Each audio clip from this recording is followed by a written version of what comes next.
आज 12 बरस बीत गया जब इस रात सोनी में इतना बड़ा हादसा। चाचा जासर को बंद करके भैया झगड़ू बरगद झुलाए, वो दिन आज भी याद आती है तो मेरी कलेजा हिलने लगती है। ऐसे दृश्य मैंने अपनी आंखों से आज से 12 बरस पहले देखा। मुनियाला का पीछा करते करते भैया झगड़ू उसको मारने के लिए उसके पीछे पड़ा। मुनियाला भागते भागते भाभी हरिकंचन के महल में गया कि भाभी मेरी प्राण बचाओ, पिताजी को सर काट के भैया बरगद झुला दिए। ऐसे समय में भाभी हरिकंचन और कुलवंती उसकी जान की रक्षा किए बिना पैर से 5 पेट ठोकर मारकर उसे अपनी महल से भगा दी कि मेरे स्वामी जी का दुश्मन और ये हरिकंचन का हित बनने आया है। उस समय में मुनियाला भागते भागते मेरी महल में आया कि दीदी गौरा मेरी प्राण बचाओ। ऐसी स्थिति में हे आंचल में छुपा के राखी बबुआ भैया कोया, आंचल में छुपा के मैं रखली अगला सोरारी में।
चलाया लेकिन मैं मार बर्दाश्त कर ली, लेकिन भेद नहीं खोली कि मुनियाला को मैं छिपा कर रखी हूँ। कोई बहाना बनाए भैया झगड़ू सिंह से बोले कि भैया जी मैं मुनियाला को खिड़की के पीछे से भागते हुए देखी हूँ।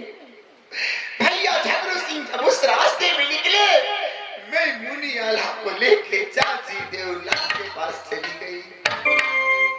चाची देवला की मां के सिंदूर मैंने अपने हाथों से रासोरी में धो डाला कि चाची अब तुम बनी विधवा राजसोरी में, अब दोनों बालक की जान बचाओ, राजसोरी छोड़कर चले जाओ।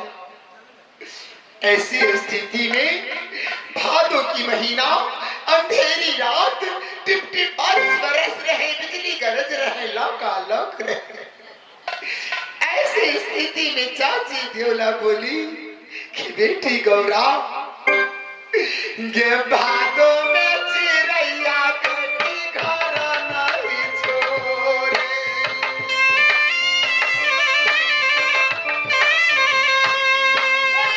भादों में चिरैया बेटी घर नहीं छोड़े।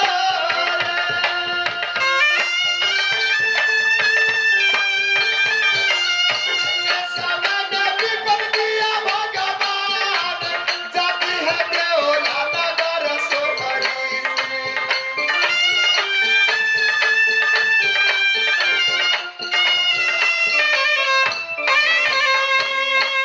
भादों की मास में एक चिड़िया भी अपना घोंसला छोड़कर कहीं नहीं जाता। ऐसे समय में चाची देवला दोनों बालक को संग में लेकर राजसोरी से निकल पड़ी। मैंने बहुत विनती की, हाथ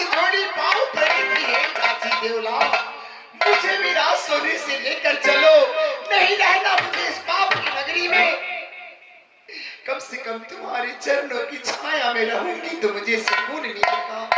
इस अत्याचार, इस पापी की राज में रहकर मुझे क्या लाभ। माता कहने लगी कि बेटी गौरा, दोनों बालक को पालना ही मेरे लिए बड़ा मुश्किल होगा। मैं तुम्हें लेकर कहां कहां भटकूंगी। तुम ठहरी लड़की जात, मैं अकेले तुम्हें कैसे परवरिश कर सकती हूँ। वैसे समय में चाची देवला मुझसे एक बात कही कि बेटी गौरा, मैं राजसोरी छोड़कर जा रही हूँ, लेकिन एक बात तुम गांठ बांध के रख लो कि जिस दिन मेरी दोनों टुकड़ा बबुआ का अंश लौटेगा, उस दिन राजसोरी में प्रवेश अवश्य करेगा। तुम जाना नित दिन गंगा स्नान करने, पुरैन पात पे चढ़ के गंगा स्नान करना, दीनानाथ को साक्षी रखना, राजसोरी में वापस आना। जिस दिन पुरैन की पात तुम्हें दिखाई नहीं देगी जल के ऊपर, उस दिन समझना कि बबुआ यहाँ और उदल राजसोरी में प्रवेश कर चुका है। उस दिन से आज तक 12 वर्ष बीत गया। मैं नित दिन जाती हूँ कि कब पुरैन की बात मुझे नजर नहीं आए, जो मैं बबुआ आल्हा उदल को अपनी नैन से देख सकूं। लेकिन आज 12 बरस के बाद मैंने भैया झगड़ू के बंगला पर देखी और सुनी कि एक सीआईडी नाम का आदमी चाची देवला और बबुआ उदल के बारे में एक एक करके सारी वर्णन उन्हें सुना रहे थे।